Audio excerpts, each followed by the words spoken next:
and looking at all the people mentioned there and their examples of faith.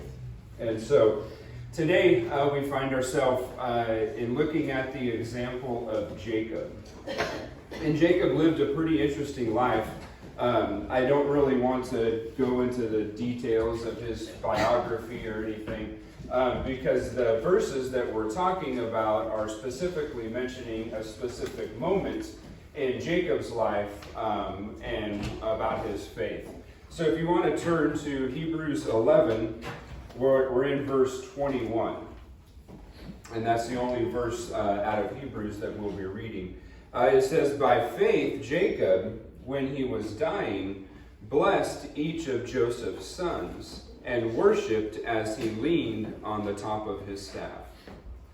So that's it. That's a specific moment in Jacob's life that we're going to talk about. I will do a little bit of a backstory just so that we can kind of understand what this means about blessing. Because there's a very important and very specific kind of blessing that Jacob is giving that has a pretty big impact on the history of Israel and on God's people. He's at this moment in his life, again, he's old in age, he's about to die, and all of his sons gather to him to see him, and he blesses them. And when he talks about these people, what is he is essentially doing with these blessings is really establishing the 12 tribes of Israel. Say that 3 times fast. The 12 tribes of Israel, and those are all Jacob's sons, and they're the patriarch of each of these tribes. But he makes a unique blessing in that he's kind of skips a generation with this blessing, and it says he blesses Joseph's sons and gives a specific kind of blessing on them. And it's typically called the blessing of the firstborn, although it doesn't have to go to the firstborn, as we'll see in this example and then in another example. But this specific blessing of the firstborn is very important because from what I understand about it, and correct me if I'm wrong or you have different viewpoint on it, this person that receives that blessing of the firstborn is the one that is essentially responsible, or through whom the promise that was given to Abraham generations before, that's how it will be fulfilled. So if we go back a little bit, I wasn't here, but I know Carney talked about Abraham and Isaac. So we go back to Abraham, and he received the promise from God that in his old age he would have a son, and he would become, through that son, he would be made into a great nation. And one of my favorite verses about Abraham, it says, he believed God, and it was credited to him as righteousness. So it's through Abraham and God recognizing that Abraham is a faithful man, he's a righteous man, he makes that promise with Abraham. But who is very important, because we know the story that Abraham had 2 sons because Sarah was barren. He decided, well, I should have a son with somebody else. So the concubine why am I drawing a blank on her name? Hagar, his concubine, has a son Ishmael with her, but God says, no, that's not the son who is to receive the promise. That is not the son that is going to make you into a great nation. So then Sarah becomes pregnant and has Isaac. So who God chooses is very, very important. And in the same way, who receives this blessing of the firstborn is very, very important. It's not just any son that Abraham will become a great nation. It's Isaac specifically. So Isaac, Abraham's son, is the one that God spoke about, and who Abraham was told he would establish a covenant with him. And that's in Genesis 17, where God says, with Isaac, I will establish a covenant with him specifically, not Ishmael, not anybody else. It's Isaac that he will establish a covenant with. So now, next generation comes along, and now Jacob is Isaac's son, so grandson of Abraham. And he has a brother, Esau, that I don't know, he probably, we could say, had his priorities out of whack. Maybe he came in from hunting and, like me, isn't a very good hunter and was unsuccessful, so he comes home really, really hungry. And Jacob's making a pot of stew, and Esau asks for it, and Jacob says, well, give me your birthright. And Esau says, well, what good is my birthright if I die from hunger, essentially? And so, in just that petty of a thing, Esau sells his birthright to Jacob for a pot of stew, for food. Jacob then, and Isaac is now in his old age. Jacob goes in and dresses up like Esau to go in and receive that blessing of the firstborn. Again, not just any kind of blessing, that specific one, that blessing of the firstborn. And you can read about that in Genesis 25 and also Genesis 27 about that series of events. But my main point here in all of this is just establishing that there is a specific, unique, special kind of blessing that is to go throughout the lineage of Abraham, of who is going to receive that promise, or not who's going to receive it, but who is going to fulfill that promise and turn that promise into reality. And it's interesting when we look at these promises, there's two common things that's in all of the promises that God makes with Abraham, Isaac, and Jacob, and it's land and descendants. It's kind of interesting to think about that and how simple that is, and how much does that simplify the importance of God's blessings is land and descendants. You can look at all of the promises that are made by God with these people, and that's the common theme, is that He will bless them with land and with descendants, and that's all. You can't be a nation without land, and you can't be a nation without people. And that goes back again to the promise that was made to Abraham, that he would make him into a great nation. He would make him into their own land, or he would allow them to have their own land, and they would be their own nation of people. So now what's interesting in this case, so we see Esau was the firstborn, sold his birthright to Jacob. Jacob deceived Isaac to make him think it was Esau, and Jacob now received the blessing of the firstborn. So now, if we're to follow that along, now Jacob, also called Israel, but Jacob, his oldest son is Reuben, one of the, again, the tribe of Reuben, you've probably heard in the Old Testament. So he's the oldest son. So as a firstborn, technically, he should receive the blessing of the firstborn, just like Esau should have, but events transpired that he did not receive the blessing.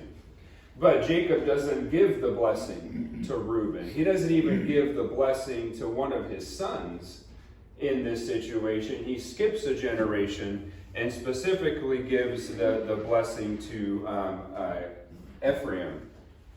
So why did he do that? In Hebrews it says, by faith he gave this blessing. Let's read that exactly. Let's go back and read. I know we just read it. But just now with that context, think about it. By faith, Jacob, when he was dying, blessed each of Joseph's sons and worshipped as he leaned on the top of his staff. So the Bible isn't really clear on exactly why Jacob skipped a generation and blessed Joseph's sons instead of Joseph, or even choosing Reuben as the firstborn to receive this blessing.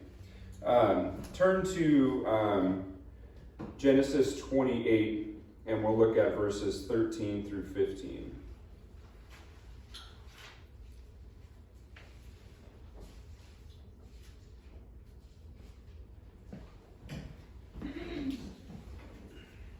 So in regarding Jacob, he says, I am the Lord, the God of your father Abraham and the God of Isaac. I will give you and your descendants the land on which you are lying.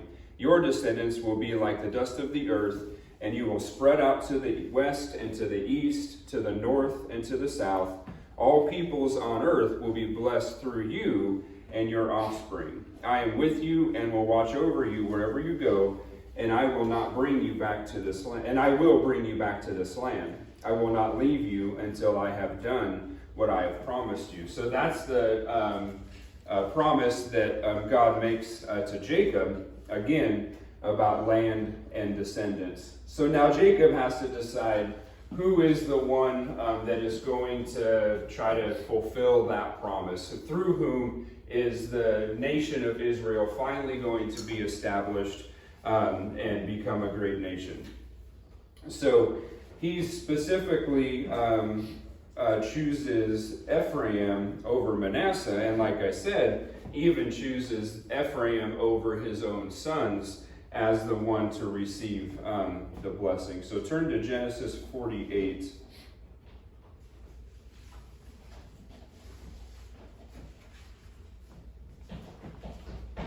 So we'll read the story of Jacob giving these blessings. So again, Jacob is very sick, doesn't have much time left. Word is sent to Joseph to come see his father. Joseph comes to him and also brings with him Ephraim and Manasseh. So picking up on that in verse 8, it says, when Israel saw the sons of Joseph, he asked, who are these? They are the sons God has given me here, Joseph said to his father. Then Israel said, bring them to me so I may bless them. Now Israel's eyes were failing because of old age, and he could hardly see. So Joseph brought his sons close to him, and his father kissed them and embraced them. Israel said to Joseph, I never expected to see your face again, and now God has allowed me to see your children too. Then Joseph removed them from Israel's knees and bowed down with his face to the ground.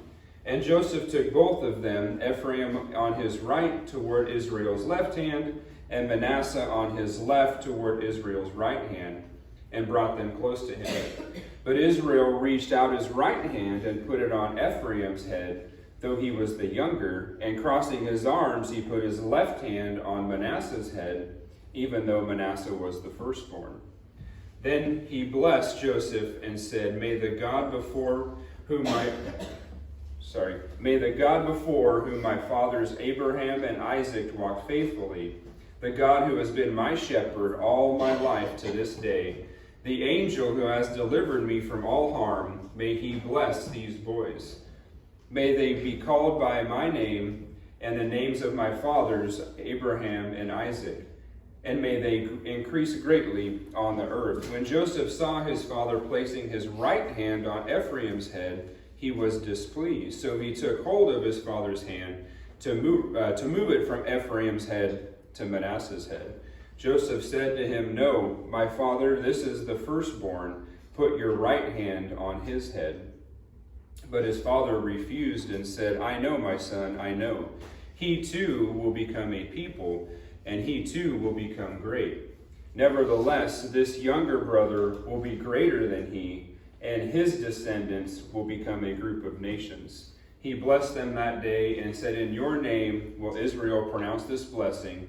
May God make you like Ephraim and Manasseh. So he put Ephraim ahead of Manasseh. Then Israel said to Joseph, I am about to die, but God be with you and take you back to the land of your fathers. And to you I give one more ridge of land than to your brothers, the ridge I took from the Amorites with my sword and my bow. So that's all we have about that event and what transpired. We don't know why Jacob chose Ephraim to be to be the one that promise is fulfilled through. We don't know why he skipped a generation and didn't, bless Joseph, but he specifically blessed his two sons.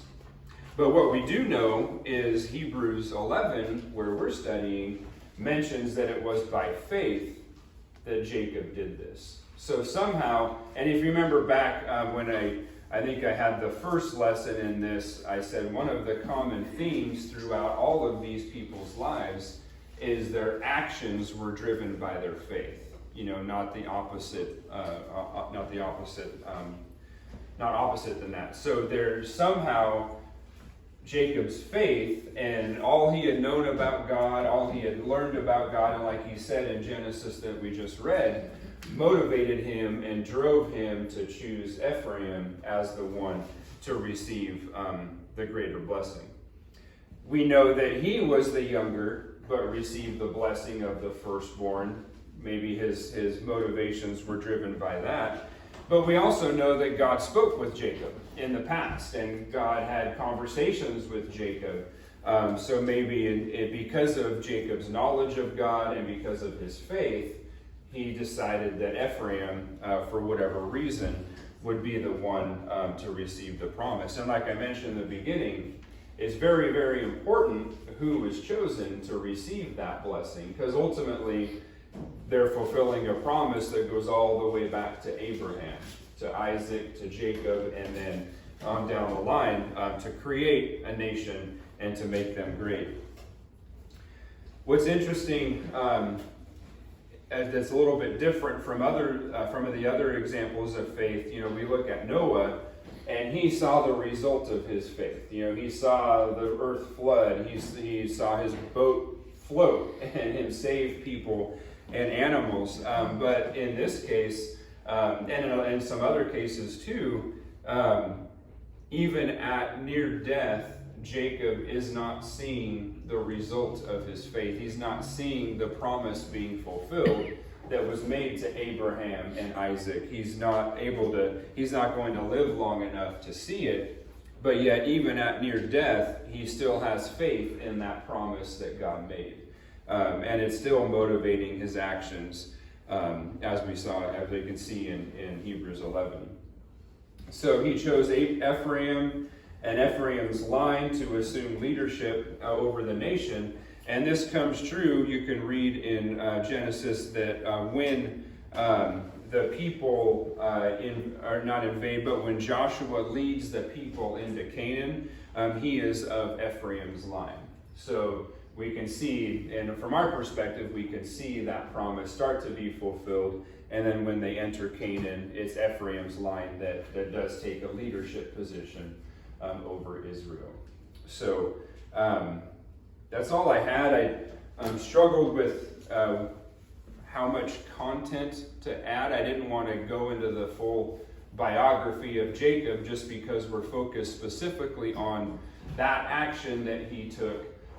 So I hope you see the importance of that blessing of the firstborn, what it means, and how far back it goes, multiple generations, all the way back to that promise that God made with Abraham to make him into a great nation. All of these choosing of the blessing of the firstborn is determining or following God's instruction. Like in the case of Jacob, we don't have any record of God specifically telling him the blessing of the firstborn needs to go through Ephraim.